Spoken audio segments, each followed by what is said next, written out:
우리는 4장 단면 도형의 기하학적 성질에서 관성 모멘트 그리고 극관성 모멘트에 대해서 알아보았습니다.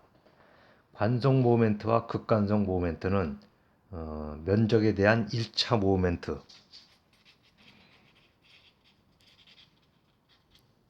1차 모멘트의 모멘트다. 그래서 우리가 일반적으로 1차 모멘트를 QX, QY라고 하면은 요것을 우리가 QX 나타나면 어떤 요소에 대해서 Y, dA, QY라는 것은 A의 X, dA 이렇게 얘기를 했죠. 그래서 요거에 대한 모멘트의 모멘트라고 해서 우리가 2차 모멘트라 우리가 얘기를 합니다. 그 중에서 우리 관성 모멘트라는 것은 재료의 굽힘 변형에 대한 저항이다. 예를 들면 재료를 이렇게 있는데 이 재료를 이렇게 쉰다 이거죠. 이런 굽힘에 대한 저항하는 요소, 그러니까 관성이라는 것은 어떤 우리가 저항이라고 그랬으니까 이러한 재료의 굽힘 변형에 대한 저항을 우리가 관성 모멘트라고 하는데 우리가 앞에서 공부한 바와 같이 X축에 대한 관성 모멘트, 2차 모멘트는 이와 같이 되고 Y에 대한 관성 모멘트, Y축에 대한 관성 모멘트는 이와 같이 된다라고 우리가 배웠습니다. 그 다음에 극관성 모멘트라는 것은 재료의 비틀림 변형에 대한, 그래서 재료가 있으면은 아까는 굽힘이었다면 이거는 이렇게 돌려주는 어떤 비틀림 변형에 대한 저항이다. 그러니까 이것도 관성이죠. 그래서 이런 관성 모멘트와 극관성 모멘트의 관계는 어떤 축을 어떻게 결정하느냐, 좌표축을 결정하느냐에 따라서 얘기하는데 이와 같이 XY 좌표계에서 나타나는 이러한 요소들이 바로 이러한 관성 모멘트, 즉 재료의 굽힘 변형에 대한 저항으로 나타나는 관성 모멘트고, 예를 들어서 극좌표를 우리가 쓰자 이거죠. 예를 들어서 X좌표계에서 XY라는 이런 지점이 있다면은 이 위치까지 원점에서 이 거리를 우리가 R이라고 그러면은 우린 피타고라스 정리에서 R이라는 것은 루트 X제곱 플러스 Y제곱이 될 것이고, 다르게 쓰면 R제곱은 X제곱 플러스 Y제곱이다. 그래서 이런 IP, 즉 폴라 좌표계에서의 어떤 극관성 모멘트라는 것은 R제곱 DA인데 이것을 풀어서 쓰면 A의 R제곱 대신에 이와 같이 X제곱 플러스 Y제곱 DA라고 쓸 수 있고, 이것을 풀어서 쓰면 A의 X제곱 DA 플러스 A의 Y제곱 DA라고 쓸 수 있는 거죠. 그래서 앞에서 배운 것처럼 이것이 무슨 요소? I, Y. 이게 뭐? I, X. 그래서 극관성 모멘트와 관성 모멘트 관계는 X축에 대한 것과 Y축에 대한 관성 모멘트의 합이 바로 극관성 모멘트가 된다. IP라는 것은 뭐 IX 플러스 IY가 된다라고 우리가 볼 수 있다는 것이죠. 자, 이러한 내용에 대해서 우리가 한번 공부했던 기억이 나고, 그 다음에 우리가 예제 4-5에서 여기서는 이제 평행축 원리를 갖다 여러분들한테 평행축 정리를 여러분들한테 설명하기 위해서 이걸 다시 한번 얘기하면은 이런 직사각형 폭이 b고 높이가 h인 이런 직사각형에서 도심, 즉 이러한 요소의 중심을 지나는 축을 갖다 우리가 이걸 x축, 이걸 y축으로 놓는다면은 여기서 우리가 알고 있듯이 어떻게 됐어요? ix는 우리가 여러분들 예제 4-5번에서 우리가 풀어본 것처럼 12분의 bh 3승이 된다. y축에 대한 관성 모멘트 IY는 어떻게 된다? 12분의 H B 3승이 된다라는 것을 알 수 있었죠. 그럼 우리가 앞에서 이런 관성 모멘트, 극관성 모멘트의 관계에 있어서 IP라는 것은 IX와 IY의 합이다. 다시 이걸 정리하면 어떻게 되지? 우리가 어떻게 쓸 수 있는 것이죠? IP라는 것은 B 12분의 BH를 뺄 수 있고 여기서 H제곱 플러스 B제곱이 될 것 같다라는 거죠. 자, 그 다음에 뭘 배냐? 예제 4.6에서 어떤 것은 여기 꼭지점, 모서리를 원점. 아까는 여기서 도심 원점으로 했는데 이것을 갖다 우리가 뭐 나중에 설명해서 이거 갖다 x 좌표 대문자, 이것을 대문자 y 좌표계라고 하면은 자, 이거는 지금 축이 이만큼 변형이 됐어요. 여기서부터 이만큼 내려왔고 이것도 이쪽으로 옮겨졌죠. 자, 이거 폭이 b고 이 높이가 h. 동일한 직사각형이지만 이 축을 여기다 잡았다. x축에 대한 관성 모멘트가 어떻게 되느냐라는 것을 구해 보니까 우리가 ix라는 것은 3분의 bh 3승, iy라는 것은 여러분들 똑같은 방법으로 하면 알겠지만 3분의 h b 3승이 된다라는 걸 알 수 있어요. 뭐 마찬가지 동일한 방법으로 ip라는 것은 이 두 개의 요소의 합이니까 이것은 3분의 bh 내놓고 h제곱 플러스 b제곱이다. 자, 위에서 보는 것처럼 도심에서 한 때는 요만큼인데 축을 이와 같이 각각의 변을 b와 h라는 변을 이용하는 이 좌표를 쓰는 경우에는 어떻게 되냐? 더 관성 모멘트가 더 커진다는 걸 알 수 있어요. 아, 그럼 중심으로부터 축이 멀어지면 이렇게 원래는 이렇게 중심의 x축이 여기인데 이쪽으로 이동하면서 축이 이 중심으로부터 이만큼 벗어나면은 이만큼 커지는구나라는 것을 알 수 있다는 거죠. 이것도 마찬가지. 이러한 관계가 있다는 겁니다. 자, 요건 나중에 평행축 정리해서 다시 한번 설명을 할게요. 그 다음에 우리가 직경이 D인 이런 원에 대해서 도심을 지난다. 이렇게 도심을 지나는 x, y 좌표에서 어떻게 했죠? ix는 64분의 파이 d 4승, iy도 마찬가지. 이건 뭐 이쪽으로 하나 이쪽으로 하나 마찬가지죠. 64분의 파이 d 4승이다.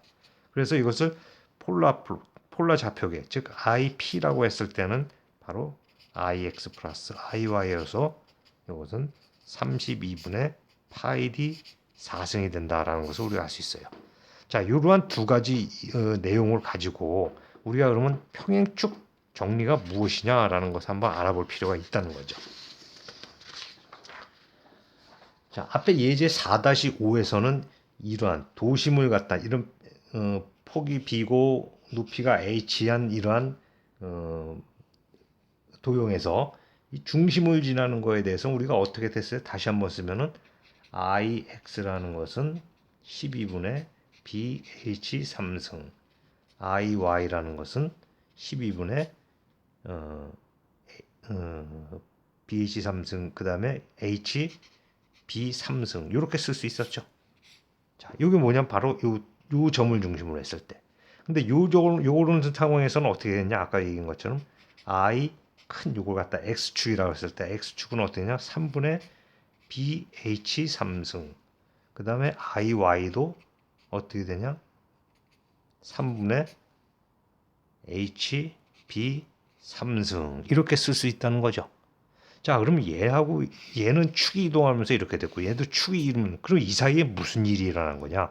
이 관계를 설명해 주기 위해서 우리가 전개해서 우리가 계산할 수 있지만은 여기서 우리가 평행축 축 정리라는 것을 한번 우리가 알아보면은 축이 중심으로부터 이동했을 때 얼마만큼의 영향을 미치느냐 더 커진다고 그랬죠. 그래서 이 ix는 대문자 ix는 소문자 ix 즉 이러한 도심을 지나는 축에 대한 관성 모멘트와 그 변을 깔고 가는 이러한 요소간은 어떻게 되냐? 그거 플러스 단면적 도형의 단면적과 원래 축 간의 거리 도심으로부터 이루어진 거리 이걸 갖다 dy라고 보자. 이제 그거의 제곱이다라고. y는 어떻게 되냐? 캐피털 Y 이쪽 변에서 있는 것은 도심을 지나는 것과 어떻게 다른겠냐? 이것도 마찬가지. 도심을 지나는 y축에 대해서 a의 단면적에다가 이것은 여기서부터 얼마만큼 dx만큼 떨어진 것이라죠. 이걸 바로 뭐냐? 평행축 정리라는 거예요. 자, 그러면 이런 평행축 정리를 이용해서 과연 이런 관계가 성립이 되는지 한번 알아볼 필요가 있다는 거죠. 자, 그럼 우리가 ix라는 것을 한번 보면 ix는 i 스몰 x 플러스 a dy의 제곱이래. 자, 이것을 풀어주면 요건 ix는 어디에 12분의 BH 3승 플러스 단면적은 도형의 단면적은 가로 세로 BH니까 BH 그 다음에 요 축간의 간격은 어디냐? 요 DY죠. 그 높이가 얼마야? 2분의 H네. 그렇죠. 2분의 H의 제곱이 되는 것이죠. 자, 그럼 이거 뭐냐? 요 요소가 뭐냐면 4분의 BH 3승이 된다. 그럼 요것과 요것과 합해주면 이것이 어떻게 되냐? 요걸 합해주니까 12분의 4 BH 3승이 되고 이것을 정리하니까 이것은 3분의 BH 3승이 된다. 여기 나온 결과가 바로 요거나 마찬가지다.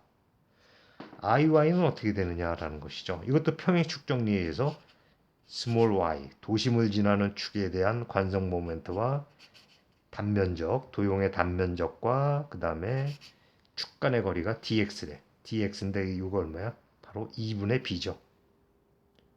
dx 제곱인데 이것도 마찬가지 12분의 요거는 hb 3승 플러스 bhg 이것도 그 다음에 여기서 이거는 2분의 b의 제곱이다. 똑같은 방법이죠. 그럼 이거 요 요소가 얼마야? 바로 4분의 hb 3승이 되는 거죠. 그럼 이 결론적으로 이거는 12분의 4의 h b 3승이 된다.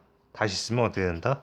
이것도 3분의 h b의 3승이 된다. 이 요소가 바로 이렇게 된다. 이 평행축이란 정리에 의해서 축이 도심으로부터 얼마만큼 멀어졌을 때 그 도형과 이격된 거리의 제곱을 합한 것, 즉 이마만큼 단면적에다가 축간 거리의 그 어떤 제곱 이것을 곱해준 것만큼 점점 관성 모멘트가 커진다라는 것을 우리가 보여주고 있다는 겁니다.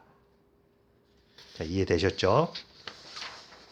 자, 예제 4-9에서 뭐를 얘기했냐면 여기서 원이 있는데 직경이 D인 이런 원이 있어요. 직경이 D인 원이 있어. 근데 그거에 대한 도심을 지나는 x, y 축에 대해서는 우리가 이렇게 된다. 64분의 파이 d 4승이 된다는 걸 알 수 있고 이것은 극관성 모멘트라는 것은 그 두 개의 요소를 합해주면서 32분의 파이 d 4승이 된대요. 자, 이건 예제 4-9에 나와 있는 내용인데 이것을 한번 이것을 평행축 정리로 요걸 x축 요걸 y축으로도 한번 놓고 캐피탈 y축으로 놓고서 과연 그러면 IP라는 것은 어떻게 되냐라는 거죠. IP 큰 P 여기 대해서 그거 모르겠냐? IX를 구해야겠죠. IX는 어떻게 됩니까? IX는 I 스몰 x 플러스 A의 DY의 제곱이다. 자, 근데 이것은 어떻게 됐어? 64분의 파이 D 4승이야. 그 다음에 A는 단면적은 어떻게 됐어? 원의 단면적은 어떻게 돼? 4분의 파이 D 제곱이죠. 그 다음에 DY, 즉 요 축과 이동된 축 간의 거리는 DY인데 그거의 제곱이래. 그러니까 얼마야? 이게 반경이죠. 2분의 D의 제곱이야. 그런데 이것이 뭐야? 요거 4분의 파이 D 제곱, 요거는 4분의 D 제곱. D 제곱. 그러니까 이것은 어떻게 돼? 16분의 파이 D 4승이 된대요. 16분의 파이 D 64분의 파이 D 4승하고 16분의 파이 D 4승을 합해가지고 통분하면 64분의 5 파이 D 4승이 나온다라는 것을 알 수 있어요. 그럼 여러분들 I 캐피탈 Y는 어떻게 될까요? I 스몰 y 플러스 A의 D의 X의 제곱 이렇게 되겠죠. 이것은 어떻게 될까? 자, 이러한 내용을 쭉 풀어준 것을 여러분들이 찾아서 여러분들 예제 4-9에 있는 내용을 여러분들 확인하시고 그때 IP 극관성 모멘트라는 것은 IX 대문자 X 플러스 IY가 되겠죠. 자, 이 두 가지 요소 요거를 갖다 여러분들이 해결을 하시고 한번 요거에 대한 결론을 한번 얻어보시기 바랍니다. 자, 그 결론은 여러분들이 그 예제 4-9에서 답을 확인할 수 있습니다.